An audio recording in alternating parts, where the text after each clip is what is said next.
and the police hard at work on this day. And she's obviously going to file past the body now so that she can also pay her last respects. Well, from me, thank you very much for being with us here on SABC. We're not going anywhere. We're with you the entire day, and we'll continue to bring these visuals. If you are making your way down here to the Union buildings, I hope that it's a momentous occasion for you as well. And I will be back with you again tomorrow morning. So it's bye-bye from me, and Vue, it's over to you. Thanks very much, Leanne. See you again tomorrow morning.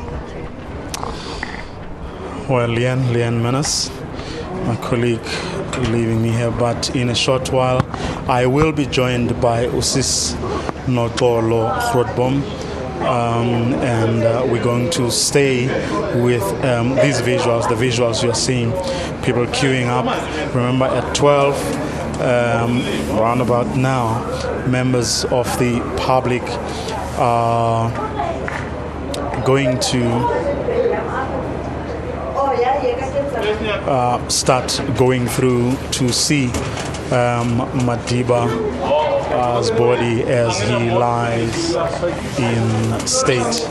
Well, I am going to invite someone now to clarify a few things. Some of you are tweeting and asking questions, and I hope we'll get some answers to some of these questions. I'd like to welcome General Mabanga, who's joining me here now, who is going to take us through some of the protocols. Just before we get to some of the concept of lying in state and what's going to happen between now and Friday, I just want you to clarify a few things that some of our viewers have asked. One person is asking whether anyone briefed women on the dress code when coming to view the body of an elder African man. What about short skirts and pants and so on? General?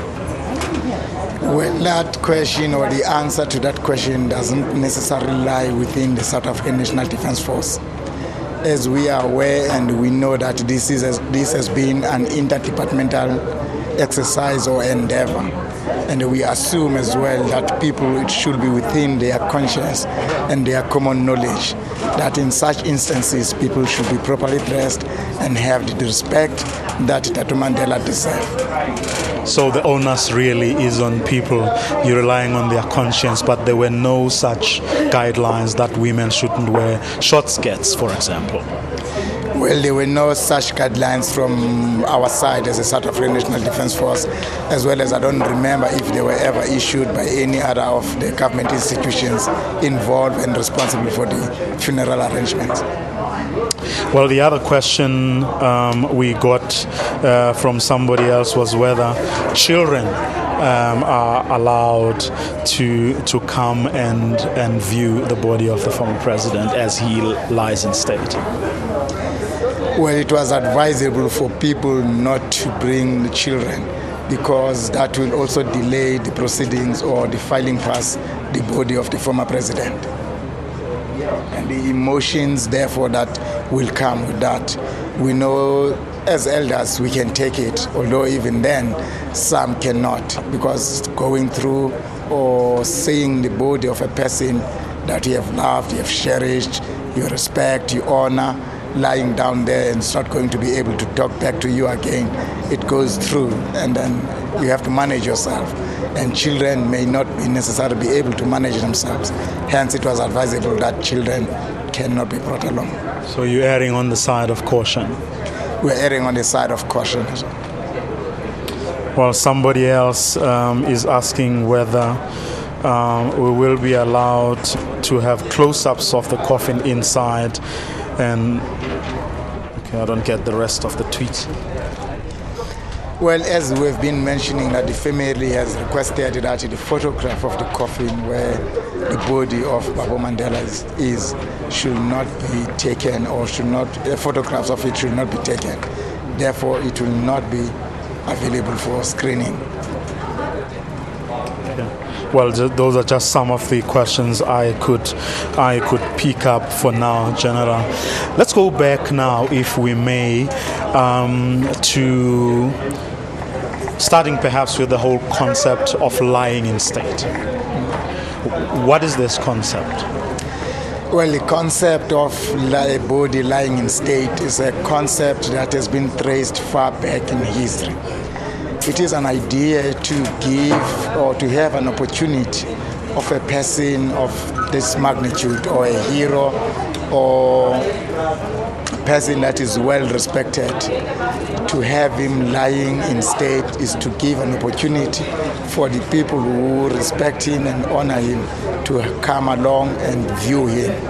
And then it is also said that that also allows that the good deeds of that person should live more in people's memory.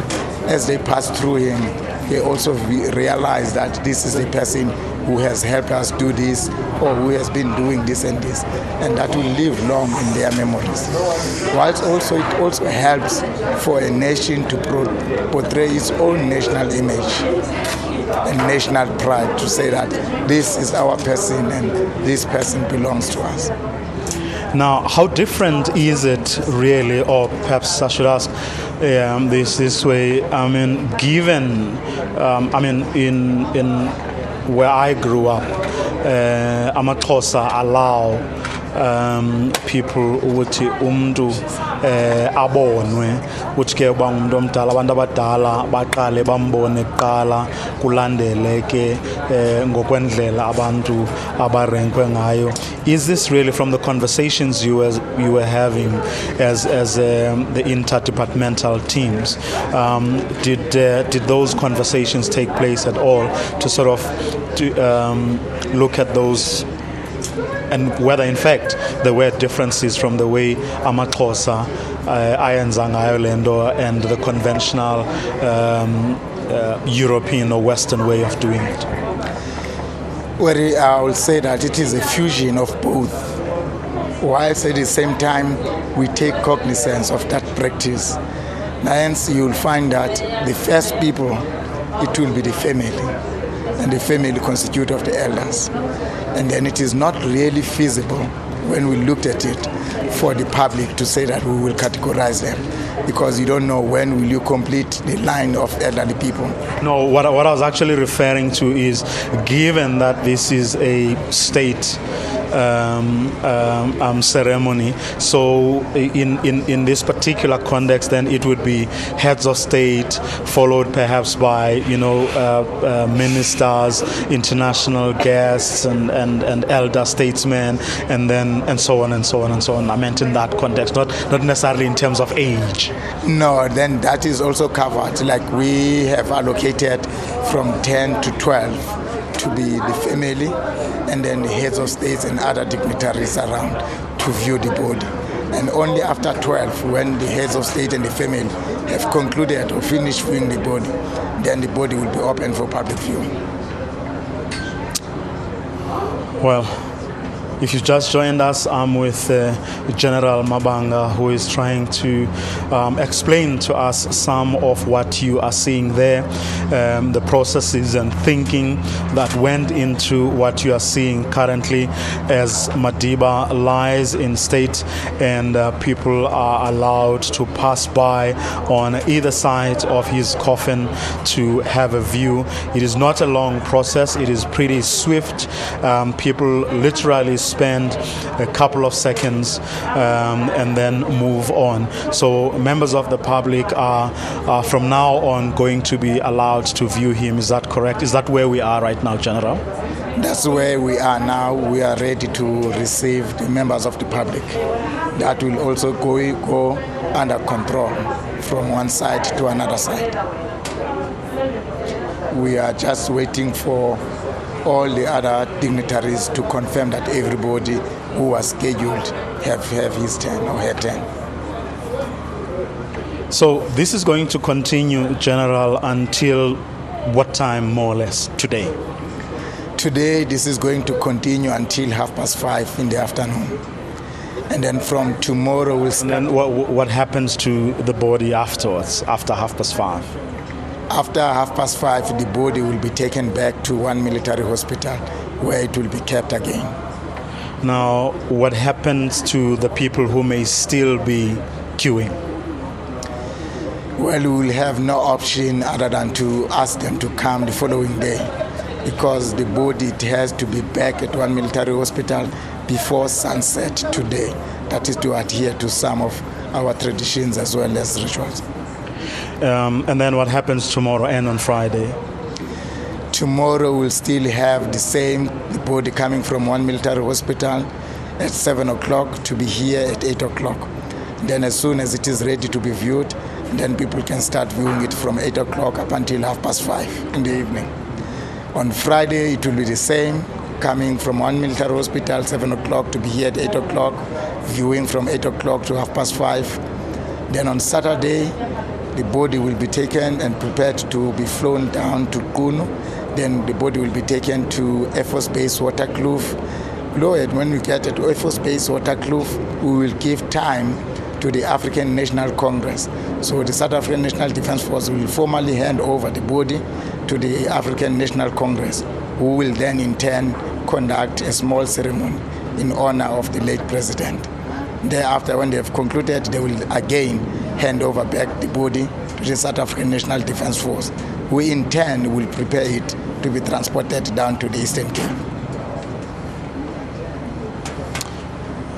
Now, the process that the public should follow, in other words, anyone interested, anyone who wants to be among the people we are seeing there now, who wants to come through, what do they need to do? Anyone, what do they need to do is to adhere to the request that no photographs should be taken, and that they should also come and pay their last respect and honor to the former president and the first commander-in-chief of the South African National Defence Force. And we expect that they should do that in a manner that Mandela deserves, that is in a more respectful and honorable way. Do they need to bring documents? They don't need to bring documents. An ID or driver's license? Not necessarily. They will assemble at one point and then they will be taken from there and be brought here and be taken out again. Now, from the lessons you may have learned from this being day one, any glitches or challenges or any things you are going to do differently? Well, up to now, it has been going smoothly according to our plan. We haven't observed any glitches against what we have planned. However, we are still monitoring the situation since we will still start to receive the public. Things may change depending on the emotional reaction of the people as they go past. Just in terms of numbers that we've seen so far, anything beyond what you expected? In other words, is this process still, well, so far that is, as manageable as you thought it would be? Is still as manageable as we estimated. Okay. You're listening to the voice there of General Mabanga, who was taking through some of the procedures, but also the thinking behind what you are seeing now, what has been taken into account, what to consider for those who plan to come here, or those who may have had some unanswered questions.